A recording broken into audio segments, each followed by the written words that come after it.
Hello friends, कैसे हैं आप लोग। I am doctor Swati and welcome to my YouTube channel. आज मैं आपके साथ शेयर करूंगी some very important and valuable information regarding the food we eat. और जो भी अभी मैं आगे आपको पॉइंट्स बताऊंगी, it is based on my own personal experience as well as some research which I did in Ayurvedic concepts and homeopathy. तो चलिए स्टार्ट करते हैं पॉइंट से। सबसे पहला पॉइंट है Honey.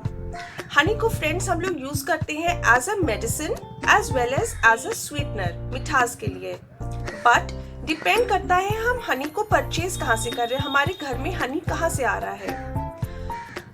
Generally we follow the advertisements और हम ब्रांडेड हनी परचेज कर लेते हैं, but that branded honey has the most amount of sugar, जिससे उस हनी का जो न्यूट्रिटिव वैल्यू है वो बहुत कम हो जाता है।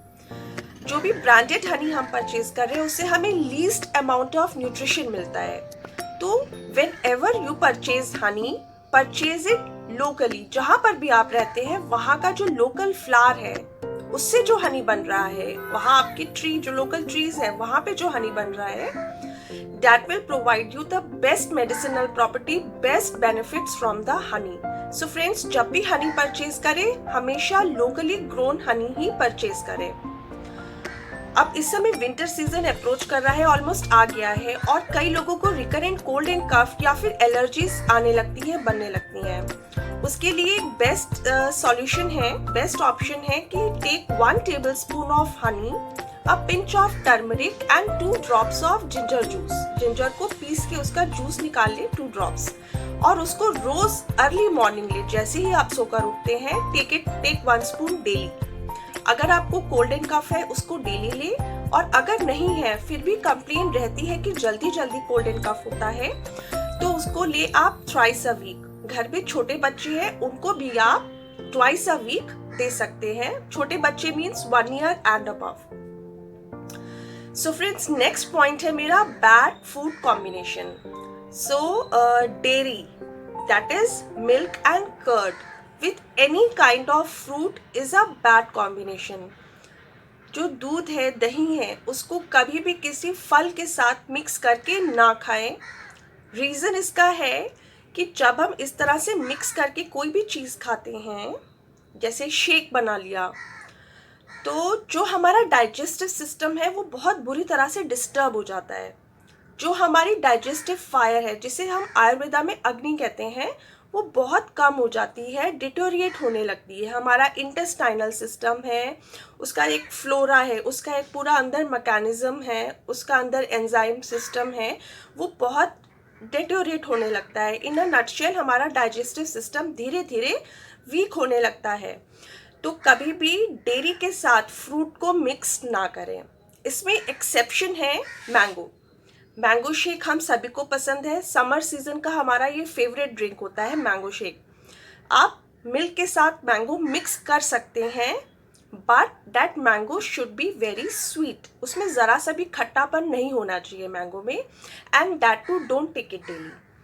दूसरा एक एक्सेप्शन है कोकोनट मिल्क। कोकोनट मिल्क में डेट्स और रेजिन्स, जो सौगी या किशमिश होती है या मुनक्का जिसे कहते हैं, और खजूर, वो मिक्स करके आप कोकोनट मिल्क के साथ मिक्स करके ले सकते हैं।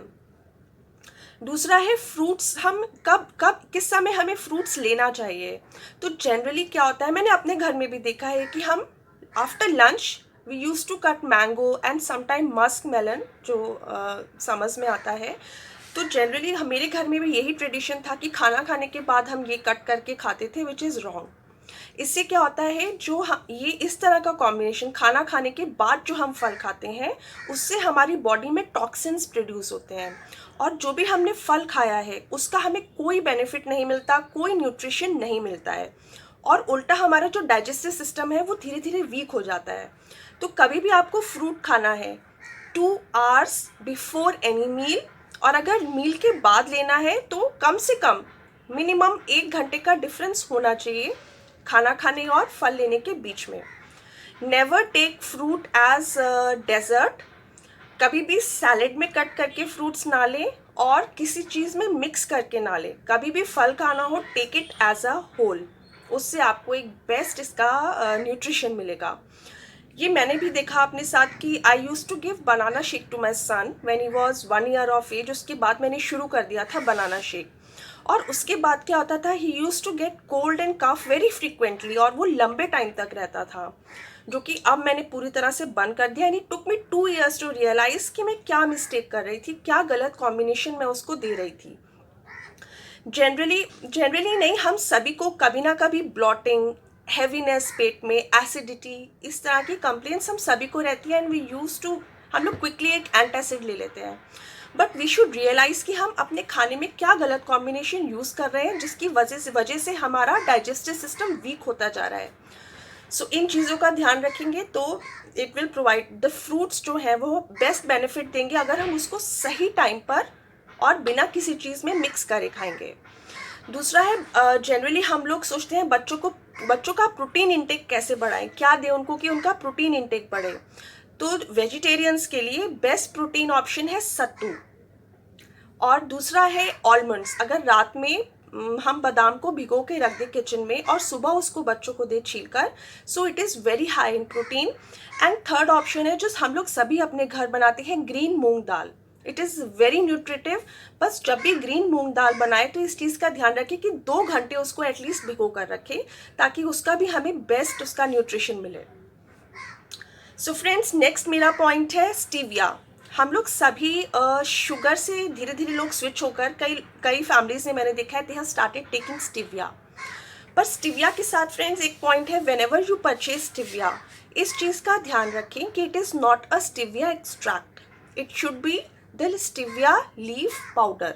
उसका जब भी आप लें तो पैकेट पे देख लें, उसमें लिखा होना चाहिए कि it is stevia leaf powder, it should not be the extract. जो एक्सट्रैक्ट होता है it is very refined, and उसकी वजह से it is equivalent to sugar. तो जब भी स्टीविया लें, it should be stevia leaf powder. So friends, these were the very important points जो मैं आज आपके साथ शेयर करना चाहती थी। It is based on my experience as well as some research which I have done.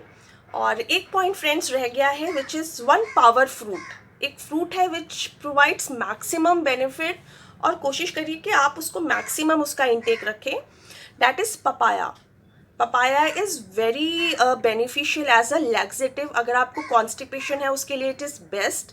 अगर आपको हार्मोनल इम्बैलेंस है, पीरियड्स में प्रॉब्लम है, या पीसीओडी की प्रॉब्लम है, then also papaya is a very beneficial fruit. बच्चों में वॉर्म्स की कंप्लेंट जनरली हो जाती है, उसके लिए भी papaya is a best remedy. So friends, these were my point, or thanks for watching my video. Please like, share and comment. और अगर if you want to know the source of my information, या if you want me to elaborate on any of these points, then please comment, and thank you friends.